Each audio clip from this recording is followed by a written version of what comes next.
इस बात को एक ज़माना बीत चुका है। किसी गांव में बदरुद्दीन नाम का एक किसान रहता था। वो बहुत ही ज़्यादा मेहनती था। बदरुद्दीन के 4 बेटे थे जो उसी की तरह बहुत मेहनती थे। बदरुद्दीन अपने घर का खर्च खेती करके ही चलाता था, इसलिए वो अपने बेटों के साथ बड़ी शिद्दत से खेतों में काम करता, जिससे उसके खेतों में अच्छी फसल तैयार होती और वो उसे शहरों में जाकर बेच आया करता था। ये बात उस दिन की है जब बदरुद्दीन की फसल तैयार हो चुकी थी। इस बार उसने गेहूं की फसल उगाई थी। फसल पूरे खेतों में लहरा रही थी। फसल को देखकर बदरुद्दीन ने अंदाजा लगाया कि इस बार उसे पहले से ज़्यादा ही मुनाफा होगा। फसलों की कटाई का वक्त आया तो वो अपने बेटों के साथ मिलकर फसल की कटाई करने लगा। शाम तक उसने फसलों की कटाई की और फिर बेचे जाने वाले गेहूं को अलग बोरियों में भरकर बैलगाड़ियों में लाद दिया और दूसरे दिन सुबह वो बैलगाड़ी से शहर की ओर निकल पड़ा। बदरुद्दीन के साथ उसका बड़ा बेटा भी था। उसके गांव के कुछ और लोग भी अपनी अपनी फसल को शहरों में बेचने के लिए निकल पड़े थे। ये वो जमाना था जब किसी के पास मोटर और गाड़ी की सुविधा नहीं होती थी। लोग शहरों में जाने के लिए अपनी बैलगाड़ी पर ही निर्भर थे। बैलगाड़ी धीमे धीमे शहर की ओर बढ़ रही थी।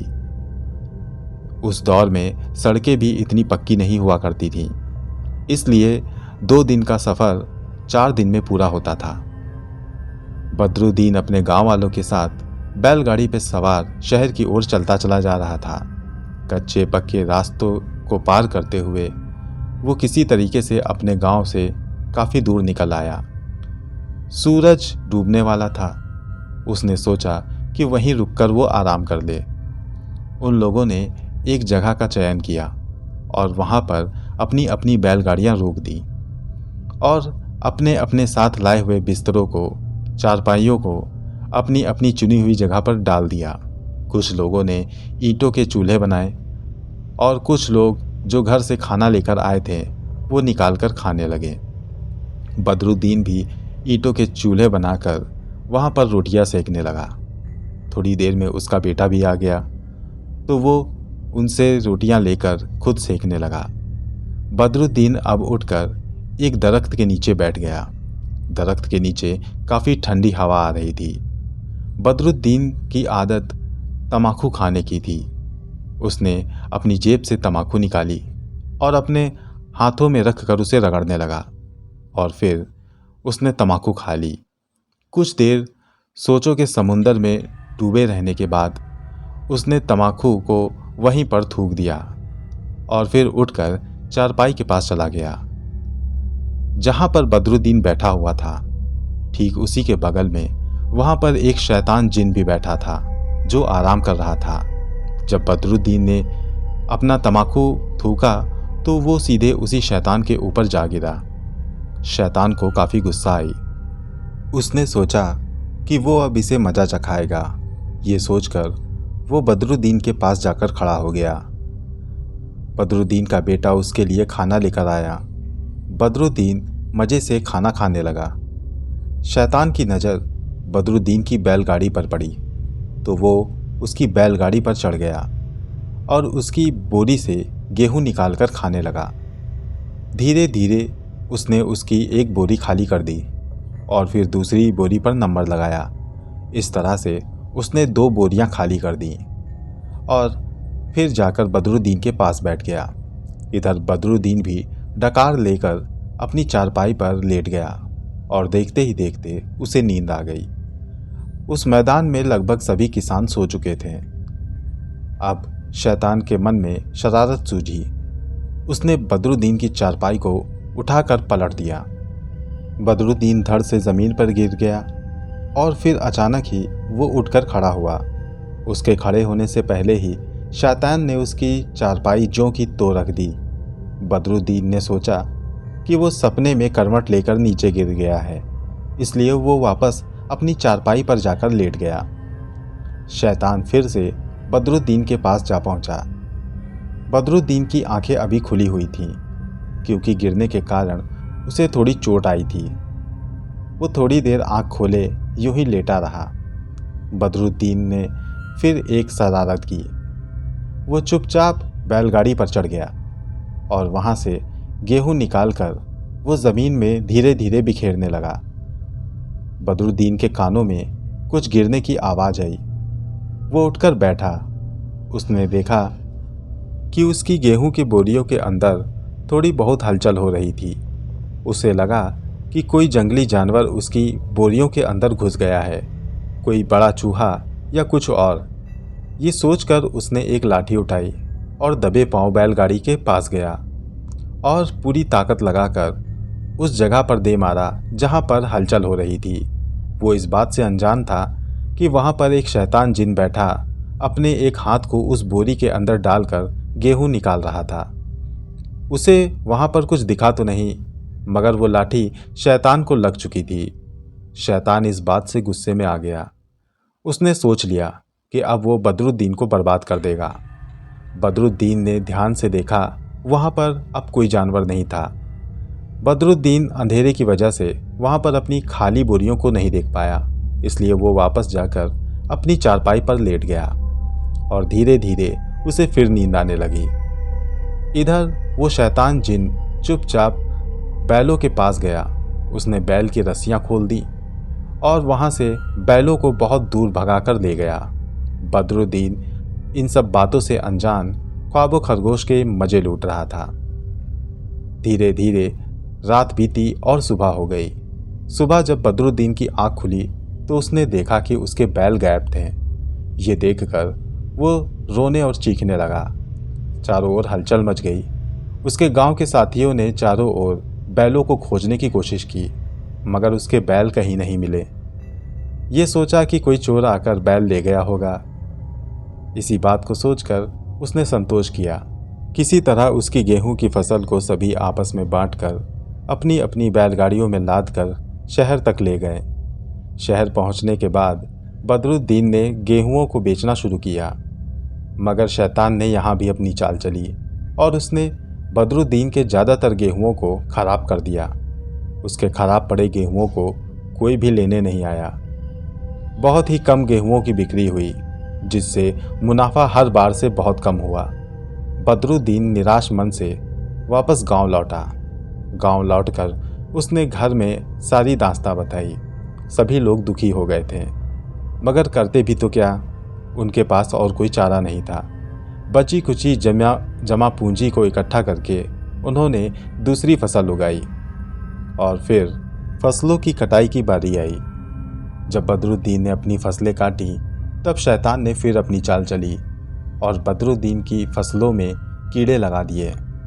देखते ही देखते कुछ ही घंटों में उसकी पूरी फसल बर्बाद हो गई। अब बदरुद्दीन को दुगना नुकसान हो चुका था। वो फिर से दुखी हो गया।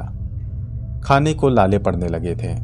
मजबूरन उसे कर्ज लेना पड़ा और फिर आने वाले मौसम की फसल उगाई और फिर शैतान ने उसकी फसल को बर्बाद कर दिया।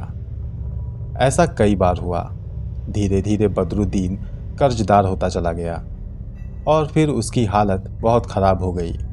घर के बर्तन बेचने तक की नौबत आने लगी। बदरुद्दीन जहाँ भी कर्ज लेने जाता तो वहाँ पर उसको कर्ज देने से लोग मना कर देते। उसे कोई जल्दी अब कर्ज भी नहीं देता था।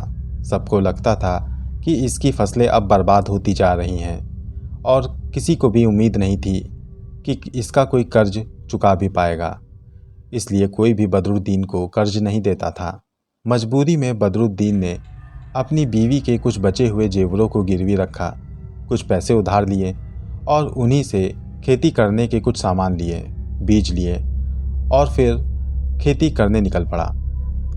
उसने इस बार भी फसल उगाई, मगर हमेशा की तरह इस बार भी उसे डर था कि कहीं उसकी फसल बर्बाद न हो जाए।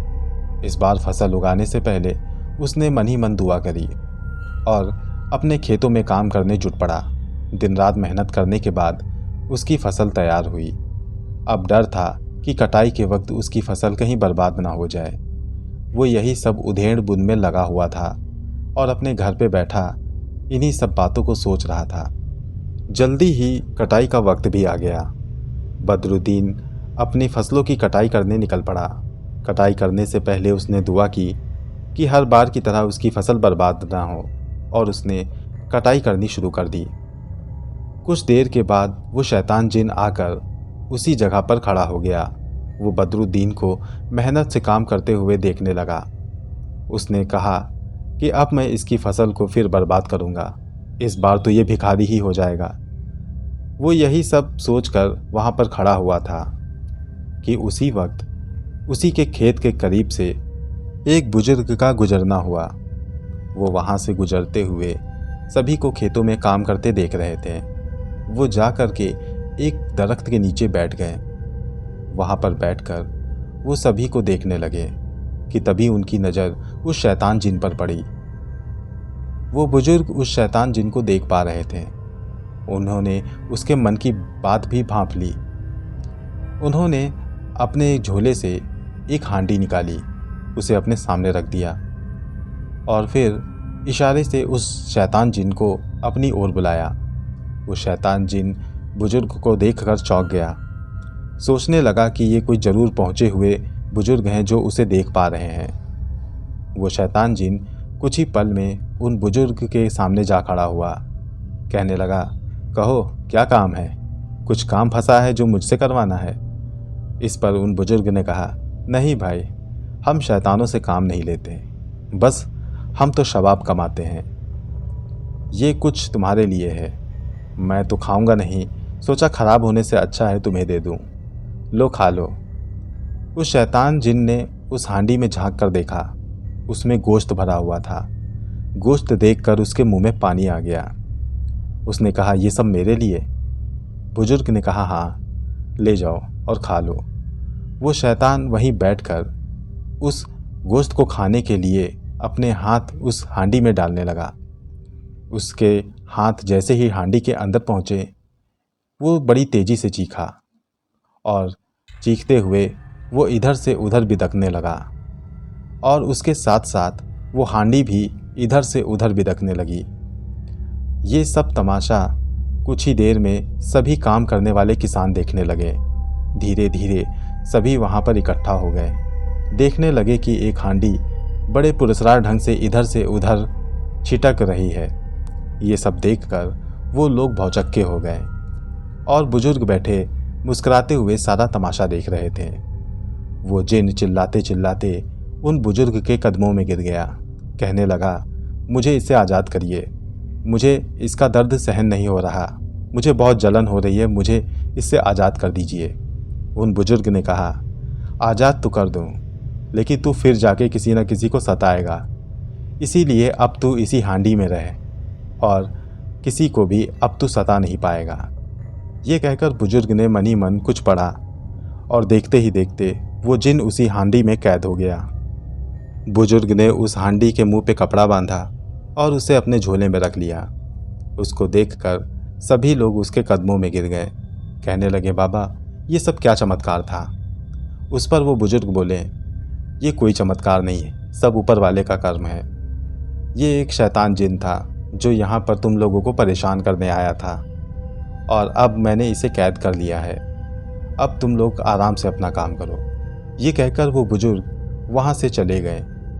वो बुजुर्ग दोबारा वहाँ पर किसी को दिखाई नहीं दिए, मगर उनके उस शैतान कैद करने के बाद बदरुद्दीन की हालत ठीक हो गई। उसकी फसल बहुत अच्छी हुई और उसके हालात पहले जैसे अच्छे हो गए।